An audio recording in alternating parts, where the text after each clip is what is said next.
राधे राधे दोस्तों, कथा कहानियों के इस अनोखे सफ़र में आपका बहुत बहुत स्वागत है।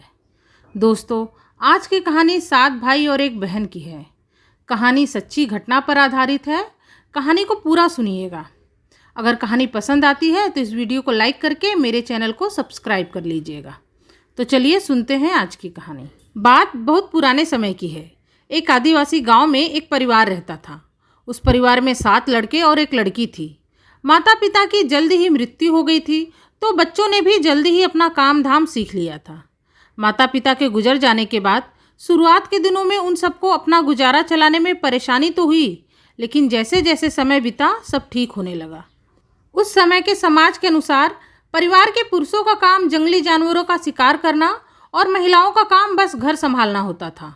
वो 7 भाई और एक बहन मिलजुल कर बड़े प्रेम से रहते थे। सुबह होते ही 7 भाई शिकार के लिए निकल जाते और बहन सबके लिए खाना पकाती और घर के सारे कामकाज करती थी।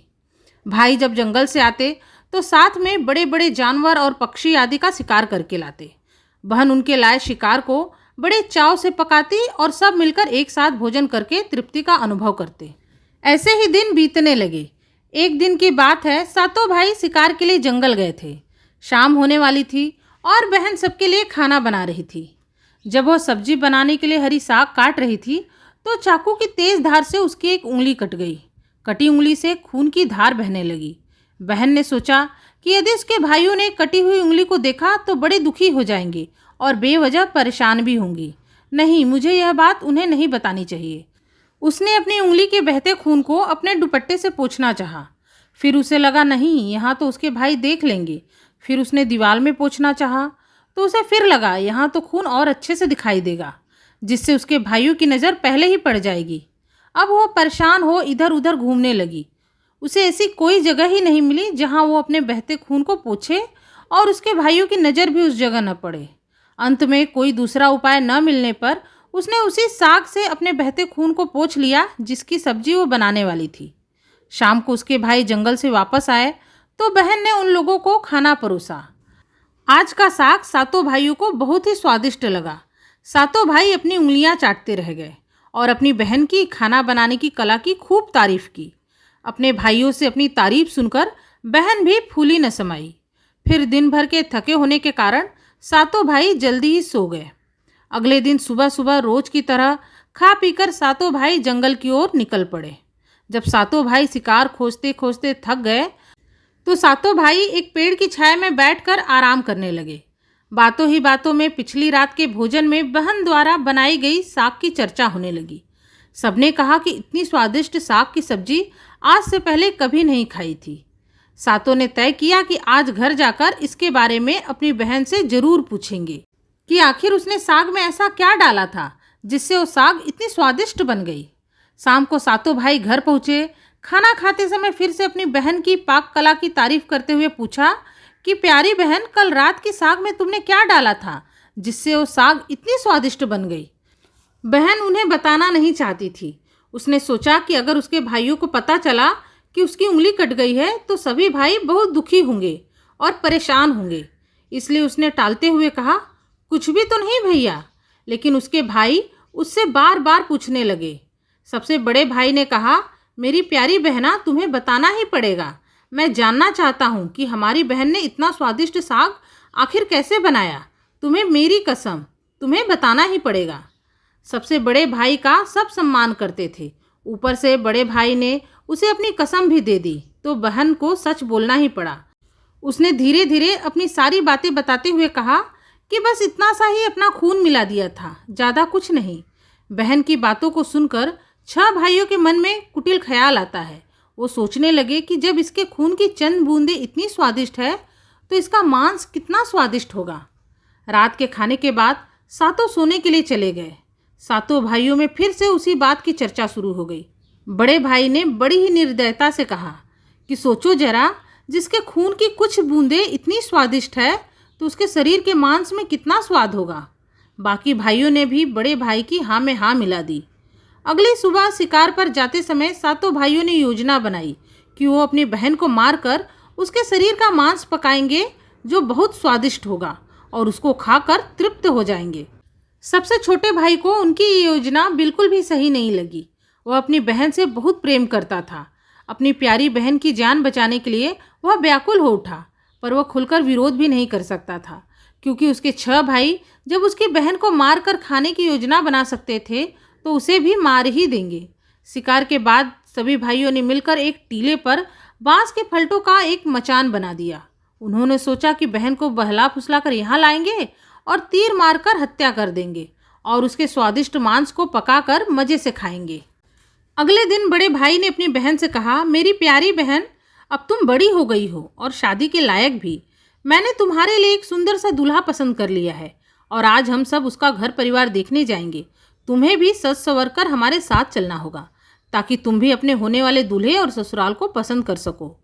बहन अपने बड़े भाई से शादी की बात सुनकर बहुत खुश हुई और तुरंत सज संवर कर भाइयों के साथ चल पड़ी। बहुत दूर तक चलते चलते जब वह थक गई तो अपने बड़े भाई से पूछने लगी कि भैया, मेरा ससुराल अभी कितना दूर है? बड़ा भाई बोला, बस अभी हम पहुंचने ही वाले हैं। दूर से दिखाई दे रहे टीले पर बने मचान को दिखाते हुए बड़े भाई ने कहा, वह देखो बहन, तुम्हारा ससुराल, जहां तुम राज करोगी। मचान पर पहुंचते ही बड़े भाई ने बाकी के भाइयों को बहन को मचान पर खड़ी करके एक रस्सी से बांस के खंभे में बांधने का आदेश दिया, तो बाकी के भाई मिलकर फुर्ती से अपनी बहन को बांधने लगे।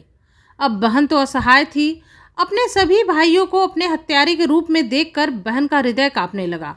वह भगवान को याद करते हुए कहने लगी, हे भगवान, अब तुम ही मेरी रक्षा करो, मेरा सहारा बनो।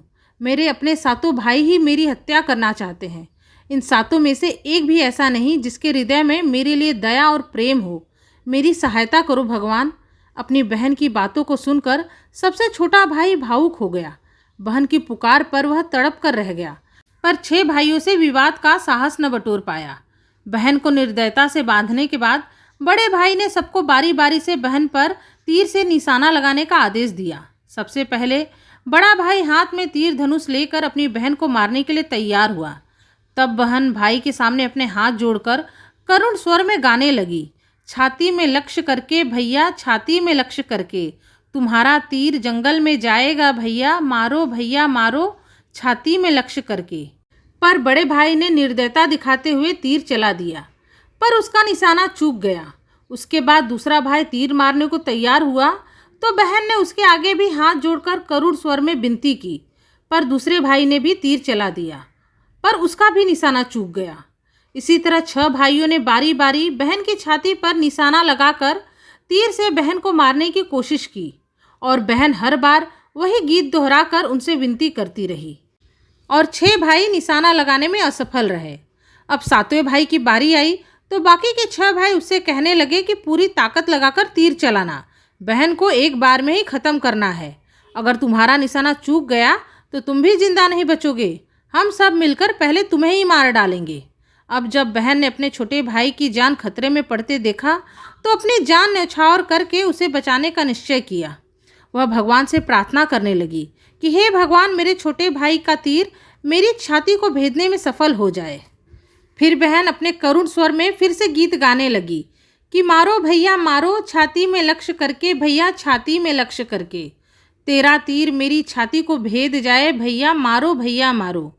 छोटे भाई ने तीर चलाया तो उसका तीर जाके सीधे बहन की छाती पर लग गया। बहन दर्द से तड़प उठी और कुछ देर छटपटाने के बाद उसके प्राण निकल गए। वह बेजान हो गई। अपनी निर्मम योजना के सफल हो जाने पर 6 भाई बहुत खुश हुए। फिर भाइयों ने मिलकर अपनी मरी हुई बहन के शरीर को मचान से नीचे उतारा। 6 भाइयों ने मिलकर बहन के शरीर की बोटी बोटी काट डाली। बड़े भाई ने 7वें भाई को जंगल से पानी और लकड़ियाँ लाने का आदेश दिया। छोटा भाई अपने साथ पानी और लकड़ी के साथ कुछ मछलियाँ और केकड़े भी ले आया। वह अंदर ही अंदर बहुत दुखी था। उसने देखा कि उसके भाई बड़े चाव से बहन के मांस को पका रहे थे, पर वह अपनी प्यारी बहन का मांस नहीं खाएगा। लेकिन अगर वह नहीं खाएगा तो उसके बाकी भाई उसे पीटेंगे और उसे गालियाँ देंगे। इसीलिए उसने मांस के पकते समय ही चुपके से अपने साथ लाई मछलियों और केकड़ों को आग में डाल दिया और अपने खाने का जुगाड़ कर लिया। कुछ ही समय में चावल और मांस पककर तैयार हो गया। वहीं जमीन पर केले के पत्ते बिछाकर सबके लिए खाना परोसा गया। छोटे भाई ने पहले ही अपने बैठने के स्थान पर एक छोटा सा गड्ढा खोद रखा था। उसने अपने पत्तल में परोसे गए अपनी बहन के नर मांस को चुपके से उस गड्ढे में डाल दिया और मछली चावल खाने लगा।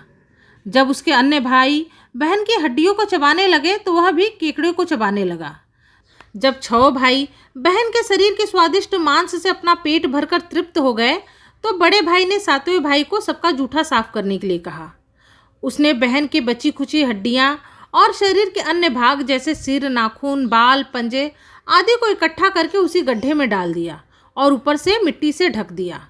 कुछ समय बाद उसी जगह पर एक बांस का पौधा उगाया और धीरे धीरे बांसों का एक बड़ा झुरमुट बन गया। एक बार एक साधु वहां आया और उस बांस के झुरमुट के तले छिपकर शौच करने लगा। तभी एक आवाज आई, साधु दुर्गंध आ रही है, साधु दुर्गंध आ रही है। जब साधु को बार बार यह आवाज़ सुनाई देने लगी तो साधु ने झटपट उठकर उस जगह की सफाई कर दी। उसने उस बांस के झुरमुट से एक बांस काटा और उसे अपने साथ ले गया। उस बांस से उसने एक बांसुरी बनाई। अब वो उस बांसुरी को बजा बजा कर दिन भर लोगों के घर जाकर भिक्षा मांगता और बदले में खूब सारा उपदेश देता था। एक बार साधु भिक्षा मांगते मांगते 7 भाइयों के गांव पहुंच गया। अब 6 भाइयों का विवाह हो चुका था, बस 7वां भाई ही कुंवारा था। पहले साधु बड़े भाई के द्वार पर भिक्षा मांगने के लिए पहुंचा। ज्यों ही साधु ने बड़े भाई के आंगन में कदम रखा त्यों ही बांसुरी अपने आप ही बोल पड़ी, नहीं बाजो रे बांसुरी नहीं बाजो, यही है दुश्मन सबसे बड़ा, बड़े भाई के घर नहीं बाजो रे बांसुरी, दया प्रेम सब छोड़, भाई बहन के रिश्ते में यही दाग लगाया है, नहीं बाजो रे बांसुरी नहीं बाजो। अब साधु की बांसुरी से बार बार निकल रहे करुण रुदन को सुनकर बड़े भाई के पसीने छूटने लगे। उसने अपनी पत्नी से साधु को तुरंत भिक्षा देकर भेजने को कहा। इसी तरह साधु बारी बारी 6 भाइयों के द्वार पर गया। हर बार उनके आंगन में कदम रखते ही बांसुरी से अपने आप यही गीत बजने लगता। उन सभी ने भी साधु को जल्दी जल्दी भिक्षा देकर विदा कर दिया। 6 भाई अब डरने लगे कि अगर इसी तरह बांसुरी बजती रही तो उनकी पोल खुल जाएगी कि वो अपनी ही बहन के हत्यारे हैं। अंत में साधु 7वें भाई के घर पहुंचा, जो अभी तक अविवाहित था और अकेले रहता था। जब साधु ने उसके आंगन में कदम रखा तो बांसुरी फिर से बज उठी, जोर से बाजो रे बांसुरी, जोर से बाजो रे बांसुरी, ये तो मेरे सबसे प्यारे भाई का घर रे बांसुरी, जोर से बाजो रे बांसुरी। साधु की बांसुरी से इतना मधुर गीत सुनकर छोटे भाई ने सम्मान के साथ उन्हें बैठने के लिए आसन दिया, उन्हें जलपान कराकर उनका सत्कार किया। फिर छोटे भाई ने बांसुरी के बारे में पूछा तो साधु ने बांसुरी के जन्म की पूरी कहानी विस्तार से सुना दी। छोटे भाई ने उस बांसुरी को उसे देने की विनती की तो साधु ने छोटे भाई को वो बांसुरी सौंप दी। साधु के चले जाने पर छोटे भाई ने उस बांसुरी को अपने बिस्तर के सिरहाने की तरफ एक साफ सुथरे जगह पर धूप दीप जलाकर सम्मान के साथ रख दिया। कुछ दिनों बाद छोटे भाई को अपने घर में कुछ परिवर्तन दिखाई देने लगा। जब भी वह अपने काम से लौटकर घर आता तो उसे उसका घर एकदम साफ सुथरा मिलता। जब रोज रोज ऐसे ही होने लगा तो उसने अपने भाभीियों के घर जाकर उनसे पूछा कि मेरी गैर हाजिरी में आप लोग जाकर मेरे घर की साफ सफाई करती हो?